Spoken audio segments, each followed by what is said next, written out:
নমস্কার, আমি Somnath Sengupta. Beyond borders India inside চ্যানেলের আজকের প্রোগ্রামে আপনাদের সবাইকে স্বাগত জানাচ্ছি। গত কয়েকদিন ধরে, স্পেসিফিক্যালি লাস্ট 2-3 দিন ধরে ওভারঅল ওয়ার্ল্ড জিওপলিটিক্স এবং ইন্ডিয়ান সাবকন্টিনেন্টাল জিওপলিটিক্সে একটা নিউজ খুব বেশি করে আলোড়ন ফেলেছে। সেটা হচ্ছে একটা সৌদি আরব এবং পাকিস্তানের মধ্যে গত বছরে হওয়া একটা এগ্রিমেন্ট হয়েছিল। সেই এগ্রিমেন্টটাতেও আসছি এবং সেই এগ্রিমেন্টের ভিতরের কিছু খুব গুরুত্বপূর্ণ এবং খুব মিনিংফুল কতগুলো ইনফরমেশনস লিক আউট হয়েছে, যার ফলে ওভারঅল সেই যে চুক্তিটা গত বছরে যেটা হয়েছিল সেইটা এবং সেই পরিপ্রেক্ষিতে এই মিডল ইস্টের ওয়ার এবং ভিজাভি পাকিস্তান, ইন্ডিয়া তথা বাংলাদেশ বা এই টোটাল এন্টায়ার সাবকন্টিনেন্টাল কন্ডিশনের ক্ষেত্রে কিছু কিছু চেঞ্জেস এসছে বা এই জিনিসটাকে অন্যভাবে দেখার প্রাসঙ্গিকতা চলে এসছে। জিনিসের সাথে ডাইরেক্ট ঢুকি, সেটা হচ্ছে গত বছরের সেপ্টেম্বর মাসে 17ই সেপ্টেম্বর 2025-এ সৌদি আরব এবং পাকিস্তানের মধ্যে একটা এগ্রিমেন্ট হয়।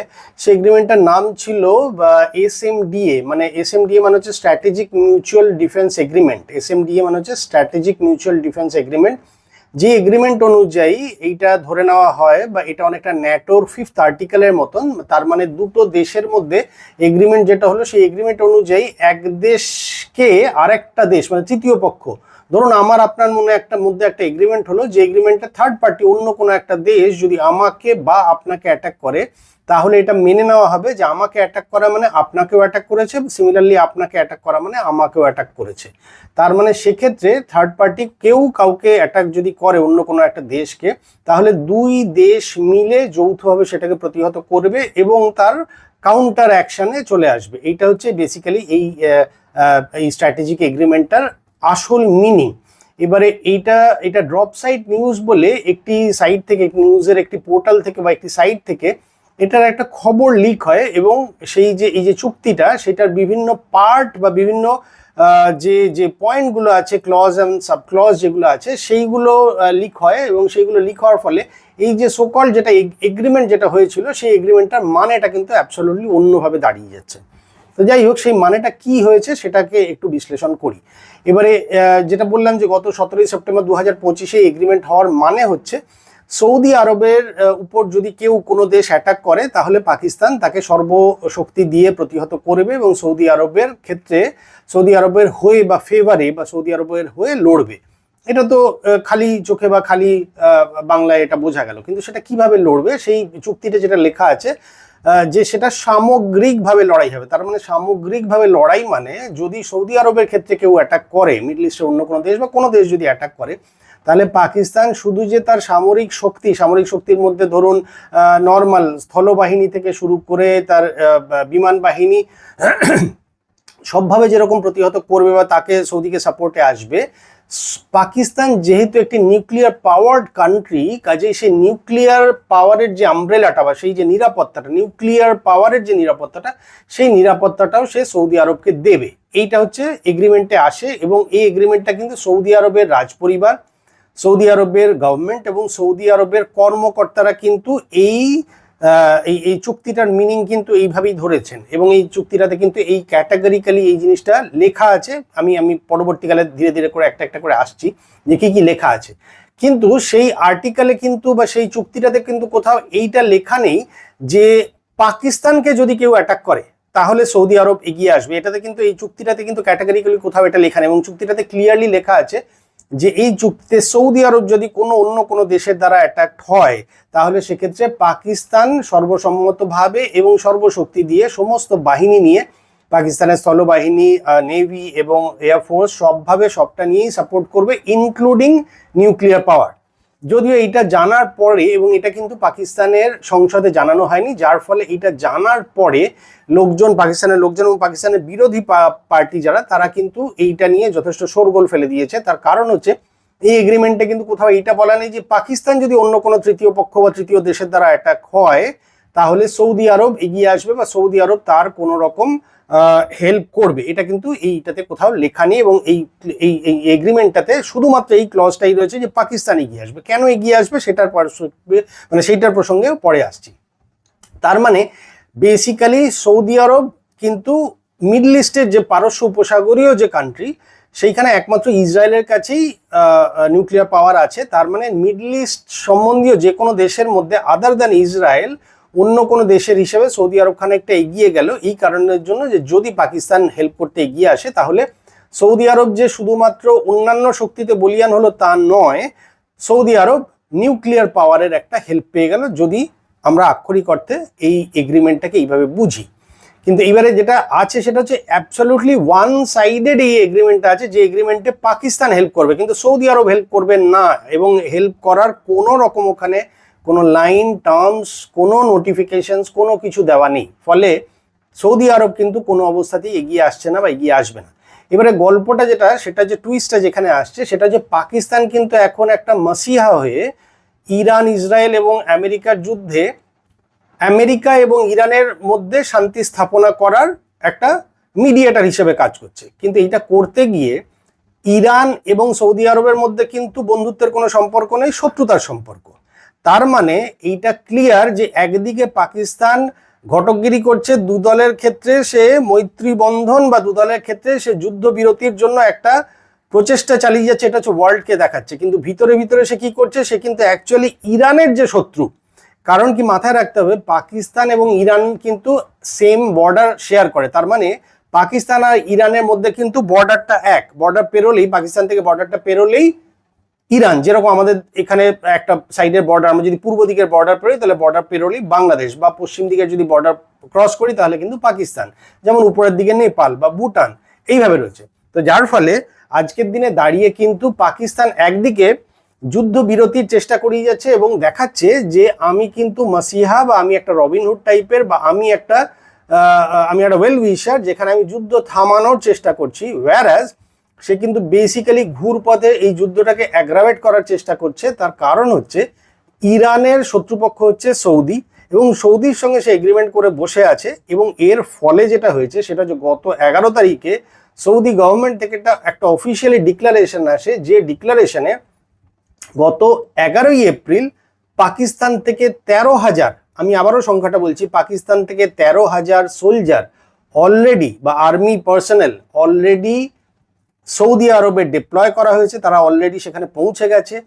এবং 10টার থেকে 18টা অ্যাডভান্স জেট এয়ার ফাইটার মানে এয়ারপ্লেন, সেই 10টার থেকে 18টা যুদ্ধ জাহাজ air fighter airplane already Saudi আরবের মাটিতে পাকিস্তান থেকে চলে গেছে। তারা কিন্তু সৌদি আরবকে হেল্প করার জন্যই এই 13,000 সোলজার এবং 10টার থেকে 18টা মডার্ন আর্মস অ্যামুনিশনস নিয়ে এয়ার ফাইটার এয়ারপ্লেন যেগুলো আছে, যুদ্ধ জাহাজ যাকে বলা হয়, সেই যুদ্ধ জাহাজ কিন্তু অলরেডি সৌদি আরবের মাটিতে পৌঁছে গেছে। এছাড়া পাকিস্তান সৌদি আরবকে ডাইরেক্টলি মিসাইল ইন্টারসেপ্টার, তার মানে যেটা আমরা এয়ার ডিফেন্স সিস্টেম বলি, সেই এয়ার ডিফেন্স সিস্টেমও বেশ উন্নত প্রযুক্তির সৌদি আরবকে অলরেডি সাপ্লাই করে বসে আছে। তার মানে অ্যাকচুয়ালি কিন্তু ইরানের শত্রুপক্ষের হয়ে কাজ করছে পাকিস্তান, আবার ইরান আর আমেরিকাকে যৌথভাবে বসিয়ে শান্তি স্থাপনা করার চেষ্টা করছে। তার মানে আমি একদিকে গ্যাসটাকে জ্বালাচ্ছিও, আবার তাতে হাওয়াও চালাচ্ছি, দুটো তো একসঙ্গে চলতে পারে না। যেটা বারবার করে ইরান বলছে যে যুদ্ধবিরতি আর যুদ্ধ একসঙ্গে চলতে পারে না। তো কাজে একদিকে পাকিস্তান যুদ্ধবিরতির কথা বলছে বা ওয়ার্ল্ডকে দেখাচ্ছে যে যুদ্ধবিরতির জন্য আমি কতটা উদ্গ্রীব এবং যুদ্ধবিরতির জন্য আমি চেষ্টা করে যাচ্ছি, whereas ব্যাকডোর দিয়ে ও কিন্তু ইরানের শত্রুপক্ষ যারা সৌদি আরব, সেই সৌদি আরবকে হেল্প করে যাচ্ছে। এটার কারণ কি? এটার কারণ হচ্ছে ইদানিং আপনারা যদি খেয়াল করে থাকেন তাহলে IMF এবং UAE মানে সংযুক্ত আরব শাহী আরব এমিরেটস যেটা আছে, UAE এবং ইন্টারন্যাশনাল মিউচুয়াল বা ইন্টারন্যাশনাল মনিটারি ফান্ড যেটা IMF, এরা কিন্তু পাকিস্তানকে বহু বিলিয়ন ডলারের লোন যেটা দিয়েছিল সেটা তারা এখন ফেরত চাইছে। পাকিস্তান কিন্তু এখন সেটা ফেরত দিতে পারছে না, যার ফলে এই যে 17ই সেপ্টেম্বর 2025-এ যে এগ্রিমেন্টটা সৌদি আরবের সঙ্গে হয়েছিল, সেই এগ্রিমেন্ট বাবদ পাকিস্তান একটা ফি পেয়েছে, যে ফিটা দেখা যাচ্ছে $5 বিলিয়ন। 5 বিলিয়ন মানে আজকের কারেন্সিতে প্রায় 500 কোটি টাকা। আমি যদি পার ডলার 95 টাকা করে ধরি, তার মানে প্রায় 100 টাকা, তার মানে 5 বিলিয়ন মানে প্রায় আপনার 500 কোটি টাকার মতন এই এগ্রিমেন্টটার জন্য নিয়েছে। যার ফলে বেসিক্যালি যদি দেখা যায় তাহলে পাকিস্তান তার যে নিউক্লিয়ার পাওয়ার যেটা আছে, যদি সত্যিই থেকে থাকে, কারণ কি ইন্ডিয়া এই অপারেশন সিন্দুরে কিন্তু পাকিস্তানের অকাত দেখিয়ে দিয়েছে, তো তাও এটা ধরে নিচ্ছি কাগজে কলমে, যেহেতু ডিক্লেয়ার যে পাকিস্তান একটা নিউক্লিয়ার পাওয়ার্ড কান্ট্রি, কাজেই সে তার নিউক্লিয়ার পাওয়ারকে বেসিক্যালি বন্ধক রেখে সেই 500 কোটি টাকা ধার নিয়েছে আগের ধারকে চোকাবার জন্য বা আগের ধারকে শোধ দেওয়ার জন্য। তার কারণ হচ্ছে IMF এবং ইউএই তার কাছ থেকে ক্রমাগত টাকা চেয়ে চলেছে, আর পাকিস্তানের কাছে টাকা পয়সা নেই, যার ফলে এমনিতেই মিডল ইস্টের যুদ্ধের ফলে ওদের কাছে অয়েলের ক্রাইসিস আছে, খাদ্যশস্যের ক্রাইসিস আছে, প্রত্যেকটা জিনিসেরই ক্রাইসিস আছে, এবং ওখানে বিভৎস পরিমাণ লোডশেডিং চলছে। ইভেন তেলের ক্ষেত্রেও কিন্তু রেশনিং চলছে, যার ফলে এখন পাকিস্তানের এমনিতেই বরাবরই দেউলিয়া অবস্থা ছিল, কিন্তু এখন দেউলিয়া অবস্থাটা আরো বেড়ে গেছে, যার ফলে পাকিস্তানের কাছে কোনো পয়সা নেই। এবং এই জন্য এটা অঘোষিতভাবে, এটা কিন্তু পাকিস্তানের পার্লামেন্টকে ডিক্লেয়ার করা হয়নি, যেটা জানার পর এখন পার্লামেন্টে খুব শোরগোল উঠেছে, এবং এটাকে আপাতত পাকিস্তানের প্রতিরক্ষা মন্ত্রী উনিও ডিনাই করেছেন, এবং পাকিস্তানের শাসক গোষ্ঠীও এটাকে ডিনাই করেছেন যে না, এরকম কিছু না। এবং এটাতে কিন্তু সবচেয়ে সংবেদনশীল যে জায়গাটা যেটা রয়েছে এগ্রিমেন্টে, সেখানে কিন্তু বলা আছে যে অল মিলিটারি রিসোর্সেস কথাটার মানেই হয় সমস্ত ধরনের, মানে ফ্রম আলপিন টু এলিফ্যান্ট যেটা আছে, ফ্রম A to Z সবটা দিয়ে।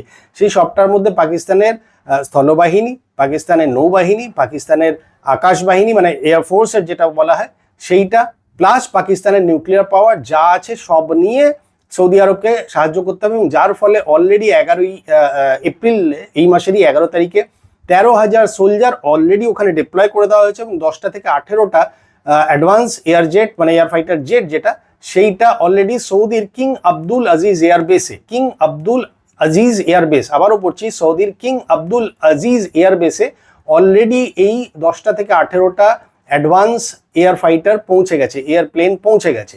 এবং অলরেডি তারা মিসাইল ইন্টারসেপ্টার, তার মানে অলরেডি যেটা মিসাইল অ্যাটাক যদি করে তাহলে সেইটাকে প্রতিহত করার, তার মানে এয়ার ডিফেন্স সিস্টেম যেটা, সেইটা কিন্তু অলরেডি পাকিস্তান সৌদি আরবকে পাঠিয়ে দিয়েছে, দিয়ে হেল্প করছে। এবার এই যে $5 বিলিয়ন যেটা নিয়েছে, নেওয়ার ফলে যেটা হয়েছে সেটা হচ্ছে পাকিস্তান এখন এই 500 কোটি টাকা ধারে নিয়ে তার নিউক্লিয়ার পাওয়ারকে বন্ধক রেখেছে, তার সৈন্য সামন্তকে বন্ধক রেখেছে, তার বেসিক্যালি সার্বভৌমত্বকে বন্ধক রেখেছে, এবং সব থেকে বড় কথা যেটা, সেটা হচ্ছে এই ভাড়াটে সৈন্য এখন হয়ে গেছে, যার ফলে এদেরকে মার্সিনারি যে সোলজার বলা হয়, মার্সিনারি সোলজার মানে হচ্ছে ভাড়াটে সৈন্য। তার মানে পাকিস্তান এখন বিভিন্ন দেশের হয়ে, বেসিক্যালি আমরা সেই বাংলায় ফুটবল খেলায় বলতাম না যে খেপ খেলে, তো পাকিস্তান এখন খেপ খেলে বেড়াচ্ছে বিভিন্ন ক্ষেত্রে বিভিন্ন দেশের হয়ে, এবং তথাকথিতভাবে সৌদি আরবের হয়ে 500 কোটি টাকা ধার নিয়ে সে এখন খেপ খেলে বেড়াচ্ছে। এবং এই চুক্তি ফাঁস হওয়ার ফলে ইন্ডিয়া গভর্নমেন্ট একটু নড়ে চড়ে বসেছে। তার কারণ হচ্ছে শুধু যে পাকিস্তানের ক্ষেত্রে একটা চিন্তার বিষয় সেটার জন্য না, তার কারণ হচ্ছে ধরুন আগামী দিনে সৌদি আরবকে হেল্প করতে গিয়ে, সৌদি আরবের কাছেও তো আমেরিকার কিছু ঘাঁটি আছে, এবং আমেরিকান সোলজার্স, আমেরিকান ইন্টারসেপ্টার এবং আমেরিকান এয়ারফোর্স ওখানে বসে আছে, ঘাঁটি গেড়ে আছে, যার ফলে সেইখান থেকে যদি কোনোভাবে কোনো রকম এমন কোনো আর্মস অ্যামিউনিশনস বা টেকনোলজি যদি পাকিস্তানের কাছে ঘুরপথে চলে আসে, সেটা ইন্ডিয়ার জন্য রিস্কি হবে। যার ফলে ভারতের বিদেশ মন্ত্রক এটা নিয়ে সিরিয়াসলি দৃষ্টিভঙ্গি দিয়েছে এবং চিন্তাভাবনা করছে, এবং আরও খবরাখবর লাগাচ্ছে যে কি হতে পারে, এবং সেই অনুযায়ী তারা তাদের প্রিভেন্টিভ মেজারপত্র নেবে। এবং আজকের দিনে ধরুন নট অনলি মিস্টার মোদি, ধরুন অজিত ডোভাল সাহেব বা এস জয়শঙ্কর যারা রয়েছেন, এই সমস্ত জিনিস নিয়ে এতদিন ধরে যারা পাকিস্তানকে মোটামুটি নাস্তানাবুদ করে দিচ্ছেন, তো তার ফলে তারা প্রপারলি অ্যাকশনস নিয়ে নেবেন, এটুকু আশা করাই যায়। এবং সব থেকে বড় কথা যে পাকিস্তানের দেউলিয়া অবস্থাটা এমনিতেই তো প্রকাশিত ছিল, এখন আরোই বেরিয়ে গেল। এবং আমাদের প্রতিবেশী দেশ বাংলাদেশ যারা পাকিস্তানকে তার দাদা বাবা কাকা হিসেবে দেখে এবং পাকিস্তানের পথে চলে, তাদের পক্ষেও এটা একটু বোঝার বা শেখার বা জানার জায়গা যে যে সকল বাপ দাদা কাকার ভরসায় ওরা এত লম্ফজম্প করছে বা করছিল কিছুদিন আগে পর্যন্ত, সেই বাপ কাকার কিন্তু বেসিক্যালি ভিটে মাটি চাটি হয়ে ভিখারি হওয়ার অবস্থা বা ভিখারি হয়ে গেছে। যার ফলে 500 কোটি টাকা ধার নিয়ে তারা অলরেডি 13,000 সোলজার পাঠিয়েছে, 10টা থেকে 18টা জেট পাঠিয়েছে, এবং যদি প্রয়োজন পড়ে আগামী দিনে আরও বেশি করে সোলজার পাঠাবে, এটা অলরেডি বলা আছে।